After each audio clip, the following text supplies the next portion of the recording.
Hello students, आज हम देखने वाले हैं विद्युत चुम्बकीय तरंगें और उनका उत्पादन या यांत्रिक तरंगों में भिन्नता। तो विद्युत चुम्बकीय तरंग और यांत्रिक तरंग दोनों में भिन्नता हम कल डिस्कस कर चुके हैं। तो यहाँ जो भी लिखा है वो सब चीज़ हम जानते हैं कि ये क्या होता है। तो विद्युत चुम्बकीय तरंगें एक अनुप्रस्थ तरंगी होती है, जबकि यांत्रिक तरंगें अनुप्रस्थ और अनुदैर्ध्य दोनों तरंग होती है। ठीक है ना।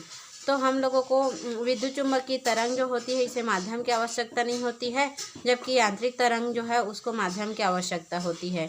विद्युत चुम्बकीय तरंग की चाल जो होती है वो प्रकाश के चाल जितना होती है, जबकि यांत्रिक तरंग की चाल जो होती है प्रकाश की चाल से कम होती है। ये क्या होती है, अध्यारोपण करती है, जबकि ये यांत्रिक तरंग अध्यारोपित नहीं करती है। ये विद्युत चुम्बकीय तरंग एक कृत्रिम तरंग होती है, जबकि यांत्रिक तरंग कृत्रिम तरंग नहीं है, वो यांत्रिकी से प्राप्त तरंग होती है।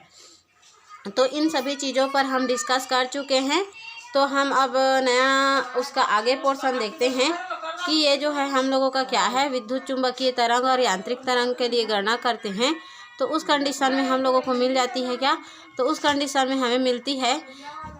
तो इस सिद्धांत के अनुसार देखते हैं, विद्युत चुम्बकीय तरंग के सिद्धांत के अनुसार हम तो दोनों में डिफरेंसेस देख लिए। अब उसको थोड़ा सा देखते हैं आगे कि जो ये सिद्धांत होता है इस सिद्धांत में कैसे वर्क करते हैं। ठीक है। तो विद्युत चुम्बकीय तरंग होता है वो कैसे वर्क करता है उसके बारे में हम थोड़ा डिटेल लेते हैं। तो उसके लिए क्या करते हैं, तो ये जो सिद्धांत होती है इसमें विद्युत के चलने पर चुंबकीय क्षेत्र उत्पन्न होती है, अर्थात एक के चलने पर दूसरे में कोई इफेक्ट आता है या एक के वजह से दूसरे में परिवर्तन के वजह से वह क्षेत्र उत्पन्न हो जाता है। तो उस प्रकार के तरंग को विद्युत चुम्बकीय तरंग कहते हैं, जिसको हम क्या करते हैं, त्रिविमीय एक्सिस पर शो कर सकते हैं। यह त्रिविमीय अक्ष पर स्थित होती है। यहाँ पर ये जो तरंग होती है, एक होती है विद्युत तरंग, दूसरा होती है चुंबकीय तरंग। तो विद्युत तरंग और चुंबकीय तरंग परस्पर किसी भी अक्ष के अनुदिश चल रही है। देखो ये इस प्रकार चल रही है, मतलब उसके अनुदिश चल रही है ऐसा।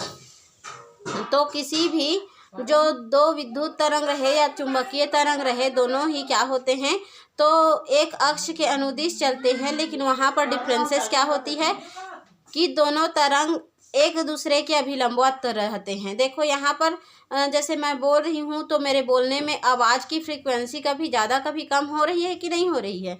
तो इसी प्रकार यहाँ ऊपर की ओर जाती है, उसको क्या करते हैं, तो उच्च तरंग कहते हैं। ये कभी ज़्यादा कभी कम होती है, इसकी तरंग जो होती है